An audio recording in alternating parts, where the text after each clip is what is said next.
5ই August পরবর্তী সময় আমরা আইন শৃঙ্খলা উন্নয়নের জন্য যে কাজ করেছি সে বিষয়ে আপনাদেরকে অবহিত করতে চাই। ছাত্র জনতার উপরে যে এক ধরনের সন্ত্রাসীরা আইন শৃঙ্খলা রক্ষা বাহিনীর পাশাপাশি তাদের উপরে গুলিবর্ষণ করেছিল, এই ধরনের অভিযোগে আমরা প্রায় 30 জনের উপর চিহ্নিত করি ভিডিও ফুটেজ দেখে এবং তাদেরকে আমরা গ্রেফতার করতে সক্ষম হই। এবং ছাত্র জনতার উপরে গুলি করার জন্য যারা হুকুমদাতা বা এই সংক্রান্ত যে মামলাগুলি রুজু হয়েছে সেই মামলায় এ পর্যন্ত আমরা সর্বমোট 4 জন সাবেক মন্ত্রী, 17 জন সাবেক এমপি, 40 জন সাবেক মেয়র, উপজেলা বা ইউনিয়ন পরিষদের চেয়ারম্যান সহ 40 জন কাউন্সিলর বা মেম্বার 16 জন এবং এছাড়াও বিভিন্ন রাজনৈতিক সংগঠন যারা ওই সন্ত্রাসী কার্যকলাপে জড়িত ছিল তাদের 183 জন সহ সর্বমোট আমরা 353 জনকে গ্রেফতার করতে সক্ষম হই এবং আমাদের এই অভিযান অব্যাহত আছে এবং যারা বাকি আছে মামলা যারা আসেন তাদেরকে গ্রেফতার করব, আইনের আশ্রয় নেওয়ার জন্য আমরা পদক্ষেপ গ্রহণ করেছি। আমরা আমাদের দেশে জঙ্গিদের তৎপরতা ছিল, এটা আমরা দেখেছি। র্যাবও সেই ক্ষেত্রে কার্যকর ব্যবস্থা গ্রহণ করছে। ভবিষ্যতেও যাতে কোনরূপ জঙ্গি তৎপরতা এই দেশে বিস্তার লাভ করতে না পারে সেজন্য আমরা সচেষ্ট আছি এবং কাজ করে যাচ্ছি। আপনার প্রশ্নটা ছিল আমাদের 168টি অস্ত্র লুণ্ঠিত হয়, এর মধ্যে আমরা 90টি অস্ত্র উদ্ধার করতে সক্ষম হই আর 12,000 অ্যামিনিশন আমাদের লুণ্ঠিত হয়, 7,000 আমরা উদ্ধার করেছি। বাকি অস্ত্র এবং অ্যামিনিশন উদ্ধারের জন্য আমাদের প্রক্রিয়া অব্যাহত আছে। আর এছাড়া এর বাইরে পুলিশেরও আমরা বেশ কিছু অস্ত্র উদ্ধার করেছি। সাগররণীর মামলার বিষয়ে এটি একটি গুরুত্বপূর্ণ মামলা। এই মামলার তদন্তে আশানুরূপ ফল এখানে না হওয়ার ফলে আমরা এটা আদালতকে অবহিত করি। আদালত এই মামলা তদন্তের জন্য একটি উচ্চতর কমিটি গঠন করে দিয়েছে।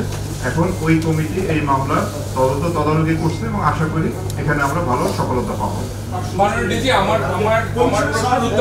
কমিশনে আমরা আইনত বাধ্য এই ধরনের কমিশন বা আদালতকে বা যে কোনো ধরনের এই ধরনের আদালত এবং আইনের যে নির্দেশ সেটা আমরা মানতে বাধ্য এবং আমরা সর্বাত্মকভাবে আমরা নিজেরাও চাইবো যে এই বিষয়গুলি, এই অপরাধগুলির সুষ্ঠু তদন্ত এবং বিচার হোক এবং আমরা আপনার কমিশন এবং ট্রাইব্যুনালকে সর্বাত্মকভাবে আমরা সহায়তা করব। আমরা মোবাইল কোর্ট পরিচালনা করে আসছি। সামাজিক নিরাপত্তা নিশ্চিত করার জন্য আমরা বিভিন্ন সময় এই কাজগুলো আমরা এখনো চলমান আছে। আমাদের বিভিন্ন ধরনের আইন শৃঙ্খলা উন্নয়নের পাশাপাশি এবং আইন শৃঙ্খলাটা যাতে সাস্টেনেবল থাকে সেই জন্য সেই কাজগুলো আমাদের নিয়মিতভাবে আমরা করে আসছি এবং এই পর্যন্ত আপনারা জানেন যে র্যাব সৃষ্টির পর থেকে এই পর্যন্ত 35 জন র্যাব সদস্য তাদের দায়িত্ব পালনের ক্ষেত্রে গিয়ে নিহত হয়। আমরা র্যাবের যে সদস্যদের আভ্যন্তরীণ শৃঙ্খলার ব্যাপারে আমরা একটি কঠোর অবস্থানে আছি। আমরা র্যাবের যে সমস্ত সদস্য তারা আইন হাতে তুলে নেওয়া কিংবা তারা যদি অপরাধ কর্মে জড়িত হয় আমরা তাৎক্ষণিকভাবে তাদের বিরুদ্ধে আমরা কঠোর ব্যবস্থা নেই। এই পর্যন্ত প্রায় র্যাবের 58 জন কর্মকর্তা এবং 4,235 জন সদস্যকে শৃঙ্খলা ভঙ্গের জন্য অভিযুক্ত করে তাদের বিরুদ্ধে শাস্তিমূলক ব্যবস্থা নেওয়া হয়। এবং আপনারাও জানেন যে গত 5ই আগস্ট অন্তর্বর্তীকালীন সরকার দায়িত্ব নেওয়ার পরে আমরা আমাদের র্যাব বাহিনীর কিছু সদস্য যারা অপরাধমূলক কার্যক্রমের সঙ্গে জড়িত হয় তাদের বিরুদ্ধে আমরা কঠোর ব্যবস্থা নেই।